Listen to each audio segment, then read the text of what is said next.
Dhaka university দাওয়া association পবিত্র কোরআন এবং সুন্নাহ অনুসারে পবিত্র কোরআন এবং সুন্নাহর আলোয় আলোকিত করার জন্য নিরলসভাবে কাজ করে যাচ্ছেন। শুরুতেই সেই দাওয়া অ্যাসোসিয়েশন সম্পর্কে শুভেচ্ছা বক্তব্য আর শুভেচ্ছা বক্তব্য নিয়ে আসার জন্য অনুরোধ জানাচ্ছি ঢাকা ইউনিভার্সিটি দাওয়া অ্যাসোসিয়েশনের পরিচালক হামিদুর রশিদ জামিল। শুভেচ্ছা বক্তব্য নিয়ে আসছেন হামিদুর রশিদ জামিল, পরিচালক, ঢাকা ইউনিভার্সিটি দাওয়া অ্যাসোসিয়েশন।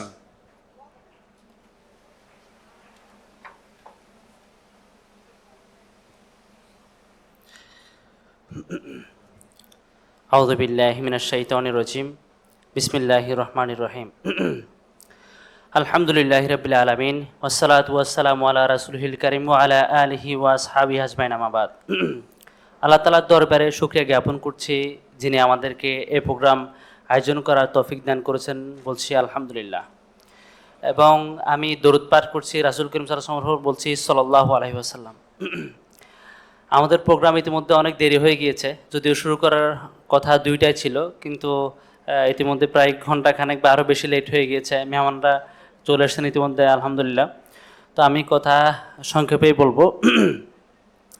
2022 সালে আমরা দাওয়া অ্যাসোসিয়েশনের কাজ শুরু করি।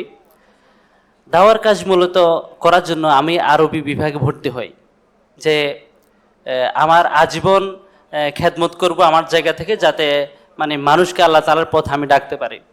মূল বিষয় হচ্ছে আমাদের হায়াত খুবই স্বল্প, এই স্বল্প সময়ের মধ্যে আমরা আল্লাহ তাআলার কাছে চলে যাব।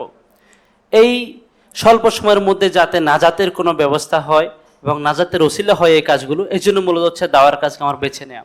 সেই জায়গা থেকেই দাওয়া অ্যাসোসিয়েশন প্রতিষ্ঠা করা বা তখন থেকে লেগে থাকা। 2022 সালে ক্যাম্পাসের ভাইদেরকে নিয়ে আমরা একটা আয়োজন করেছিলাম, ঢাকা ইউনিভার্সিটি হাফেজ কনফারেন্স নামে একটা সম্মেলন আমরা আয়োজন করেছিলাম।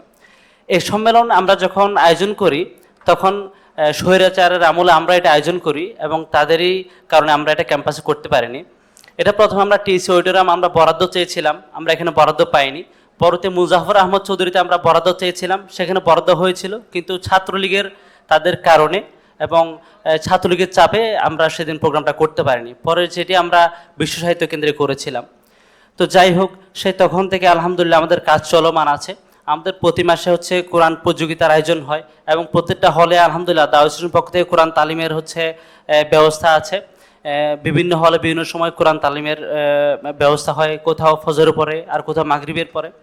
তো আমরা কি করতে চাই? আমরা করতে চাই যে মূলত যাতে আমাদের এটা এমন একটা জায়গা হবে যেখানে ক্যাম্পাসে আসার পর সবাই একটা একদম ফ্রেশ মন নিয়ে আসে, কিন্তু আসার পরে ক্যাম্পাসের প্রতিকূল পরিবেশে আমরা আমাদের খেই হারিয়ে ফেলি। খেই হারিয়ে ফেলার কারণে দেখা যায় যে আমরা ক্যাম্পাসে চান্স পাওয়ার আগে আমরা তাহাজ্জুদ পড়তাম, কিন্তু এখানে সে ফরজ নামাজের তাগাদা পর্যন্ত চলে গিয়েছে। ফরজ নামাজটা আমরা ঠিকঠাক পড়ি না, ফজরটা আমরা জামাতের সাথে পড়তে পারি না, ফজরটা দিন দিন কাজা হয়ে যাচ্ছে। এমন অবস্থায় পৌঁছে যায় যে ফজর নামাজে পড়ার একটা যে গুরুত্ব বা দরকার আছে এটাই আমরা মনে করি না। তো আমি চাই যে আমাদের একটা এমন একটা প্ল্যাটফর্ম হবে ইনশাল্লাহ, যেখানে আমরা আমাদের মনের কথাগুলো খুলে বলতে পারবো।